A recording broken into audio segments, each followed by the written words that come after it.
Hello दोस्तों, मेरे YouTube channel में आप सभी का स्वागत है। मैं आज आप लोगों के लिए संतान सप्तमी की पूरी जानकारी लेके आई हूँ। बहुत सारे लोगों को नहीं पता रहता है कि पूजा करने का शुभ मुहूर्त क्या रहता है और पूजा किस टाइम पे की जाती है और कब तक सप्तमी है।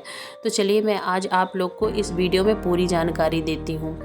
तो जो संतान सप्तमी का व्रत है वो 30 अगस्त 2025 शनिवार को पड़ेगा इस बार, और जो सप्तमी है वो 29 अगस्त 8:30 बजे रात से लग जाएगा, जो कि 30 अगस्त को रात को 10:46 बजे तक रहेगा। और पूजा का जो शुभ मुहूर्त है वो सुबह 11:05 से 12:47 तक ही रहेगा। तो आप इसी समय पे पूजन कर लीजिए। और ये जो व्रत है दोस्तों, तो इस व्रत को संतान के लिए किया जाता है, संतान की दीर्घायु के लिए, सफलता के लिए और परिवार में संपन्नता अत्यंत शुभ माना जाता है। इसीलिए इस व्रत को सारी जो औरतें हैं ना वो करती हैं। तो ये हो गई व्रत की जानकारी कि शुभ मुहूर्त कब है। अब हम आपको बताते हैं कि इनकी पूजन सामग्री में कौन कौन सी चीज़ें लगती हैं। तो भगवान शिव पार्वती जी की मूर्ति ले लीजिए या फिर आप चित्र बना लीजिए। सूर्य देव का भी चित्र या प्रतीक बना लीजिए, क्योंकि इसमें माता पार्वती और शिव जी के साथ सूर्य देव जी की भी पूजा होती है। पूजा के लिए चौकी ले लें, उसमें लाल कपड़ा या पीला कपड़ा बिछा लें। कलश, नारियल व आम के पत्ते, पंचामृत बना ले, दूध, दही, घी, शहद, गंगा जल डाल के।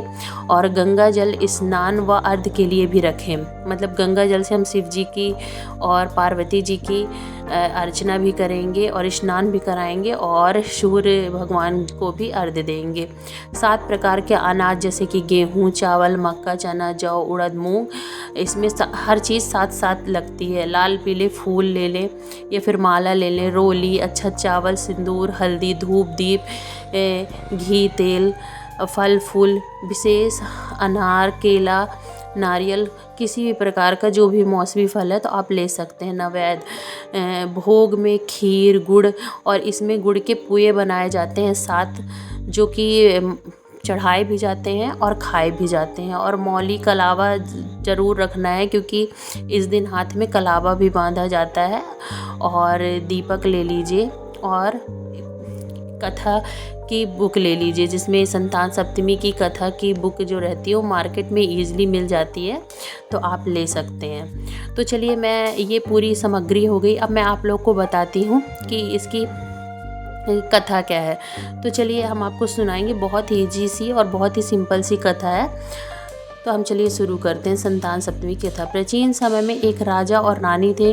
उनके कोई संतान नहीं थी। संतानहीन होने के कारण वे अत्यंत दुखी रहते थे। एक दिन रानी वन में गई और वहाँ उन्हें एक वृद्ध साधु मिले।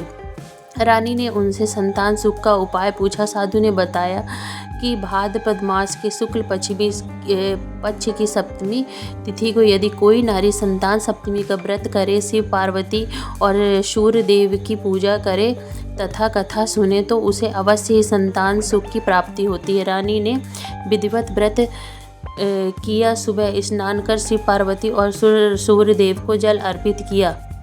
7 अनाज, फल फूल चढ़ाए और श्रद्धा से पूजा अर्चना कर व्रत कथा सुनी। व्रत पूरा होने पर उन्होंने ब्राह्मणों को भोजन और दान दक्षिणा दी। कुछ समय बाद रानी को एक तेजस्वी पुत्र की प्राप्ति हुई। तभी से यह व्रत संतान सप्तमी व्रत कहलाया और माताओं ने संतान सुख, संतान की दीर्घायु और स्वास्थ्य के लिए इसे करना शुरू किया है।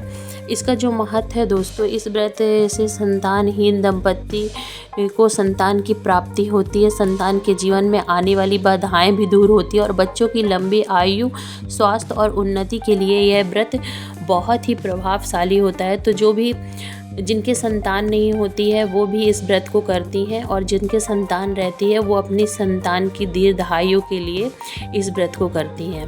तो ये छोटी सी जानकारी अगर दोस्तों आपको अच्छी लगी हो तो आप मेरे चैनल को लाइक कर दीजिए, शेयर कर दीजिए और सब्सक्राइब कर दीजिए और बेल आइकॉन ज़रूर से ज़रूर दबाइए, जिससे कि मैं आपके पास छोटी छोटी सी जानकारी लेके आती रहूं और आपको हर चीज़ की जानकारी दूं, जिससे कि आपको पता चल सके कि कौन सा व्रत हम कैसे कर सकते हैं। तो आप मेरे चैनल को सब्सक्राइब ज़रूर से ज़रूर करिएगा।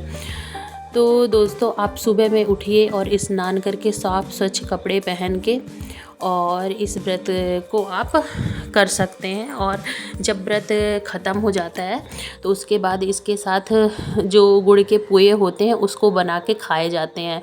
तो जब सूर्य भगवान डूब जाते हैं ना, तब हम इस जो व्रत का है ना वो पारण करते हैं। तो आप इसी तरह व्रत करके और इसका सिंपली तरीके से पारण कर सकते हैं।